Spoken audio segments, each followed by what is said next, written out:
They say everything old is new again. Fashion is no exception. From Main Street, I bought the exact dress that Miss Paris Hilton wore to the 2003 Teen Choice Awards, and I just got it. to Main Stage, Blake Lively rocking Britney Spears' Versace dress from 2002, and Kendall Jenner paying homage to Paris Hilton's emblematic birthday dress. Ice Spice in a tracksuit reminiscent of the unofficial uniform of the early aughts. This is my first ever juicy bag that I thrifted. People everywhere bringing new life into old classics from a bygone era known in pop culture as Y2K.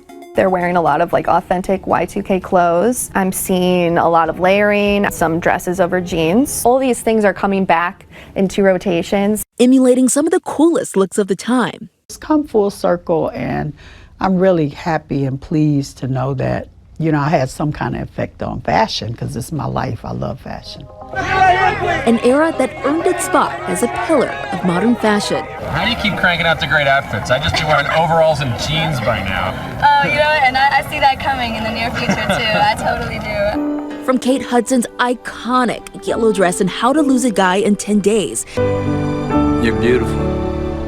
to Britney Spears' stellar jumpsuit in Oops, I Did It Again, and looks from cult classic Josie and the Pussycats. 2, 1,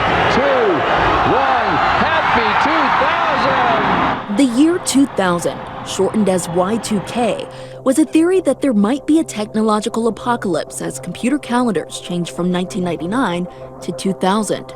On New Year's Day, 2000, is it possible that we're in for an international disaster? The fear is that millions of computers will malfunction at the turn of the century. And the clock struck midnight, but the much-feared apocalypse never was. The Y2K doomsday, once predicted, has not yet materialized.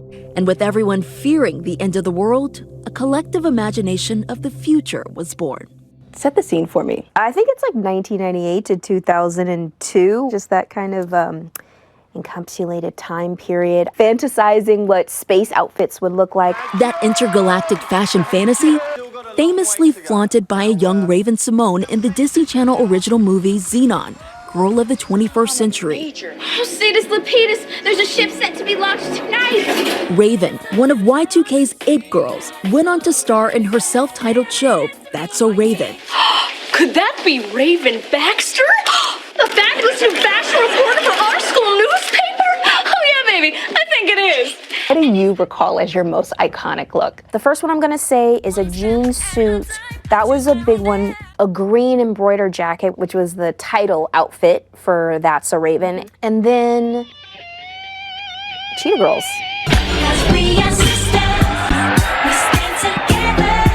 The Cheetah Girls in classic Y2K girl group aesthetics, taking a page out of TLC's No Scrubs, and in Destiny's Child's chart-topping records. Survivor is my song. It's probably my favorite song that Destiny's Child ever did. Tina Knowles is a bona fide curator of Y2K fashion, the genius behind Destiny's Child's greatest looks. We have a wonderful stylist, Tina Knowles, who always dresses Destiny's Child in nothing but the best. What's a favorite look that you've done? One of the favorite things that I did, they wore these black leather corsets that we made from scratch, and a lot of work went into them. We wanted them to cross over and go into pop and not just be R&B singers. Destiny's Child! And they said they just need to be in some jeans and t-shirts like everybody else. And thank God we didn't listen.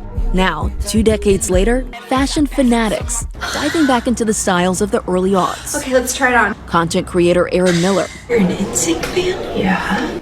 I thought you were too. Donning vintage garments. You heard that right. Y2K is officially vintage. This is how I dress. I'm a rock chick, Mom. You're a rock chick. Okay. I think that Gen Z, they probably feel like they missed out on Y2K fashion because some of them were not born. So maybe it's a little bit of a novelty for them. But as Y2K fashion returns, with it comes a reevaluation of the beauty standards of that time. Heard loud and clear in America's Next Top Model. She needs to lose 5 to 10 pounds. They're all fat. The entire room is fat. I'm fat. You're all fat. When I was younger, it was at the forefront of my mind because covers of magazines would be all about dieting and exercises, which is just crazy to witness when you're like a young teen. Between 1999 and 2006, the NIH reported a 119% increase in eating disorder-related hospitalizations of children under 12 years old. Being thin was very important at that time, and if you weren't thin, you were fat. There was no such thing as thick. I can't get into a sample size. I like cheese grits.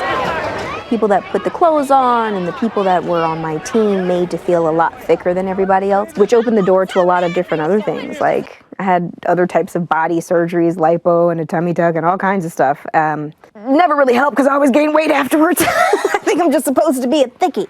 Back in the 2000s, it was all about that one aesthetic. Especially for African American women, we have curves. And so to celebrate those curves, I was so happy about it. Because I was told a lot of times that, you know, that they need to lose weight. Oh my God, no. I mean, I remember them getting a Grammy, and it's still being really hard for me to get close for them. No, she is too curvy. She's too short. She's too... It was amazing the things that they said to me. And how did you navigate that? I mean, hearing those things about your girls. I usually told them to kiss where the sun doesn't shine, and that one day you will be begging to dress them. Destiny's Child went on to break records, shatter the charts, and being coined by Billboard as one of the greatest musical trios of all time. Each member easily recognized by their individualized yet in-sync styles, on display in their body-positive anthem, Bootylicious. Define that term for me. You're proud of the fact that you have curves, that you have some junk in your trunk. You're celebrating it. Because women have all types of bodies, and who said that just the skinny model is what's sexy? Why do you think Y2K fashion is making this comeback now? I think these young people are doing the damn thing. They're unapologetic. They like what they like. They don't really worry about what somebody's got to say about it. Y2K and Gen Z recreating these looks. What goes through your mind when you see that? It makes me feel really good because I can tell you honestly, I took a lot of flack. Back in the day, I was not considered a real designer. To see these young kids really appreciating and acknowledging what an effect that had on fashion is just, I mean, I get emotional about it. Hi, I'm Raven from That's So Raven, and you're watching Disney Channel. Did you ever imagine that so many years later, people are still looking back at your looks and recreating them? Listen, I am humbled and amazed, and it brings me joy to know that it's influenced a new generation, and I hope you wear it better. Is there this pause that maybe we should hold off on bringing those toxic beauty standards back? Girl, they're still here. They're all still here. They're just in different ways. Bring it back. Let's see how we act this time. Maybe we learned from our mistake. I am from a different time period where it's like, I'm not gonna wear certain things because I was looked at if I wore those things. But for the new generation, they're out here. You be out here, boo-boo. I'm support you 100% because you're paving the way for someone else.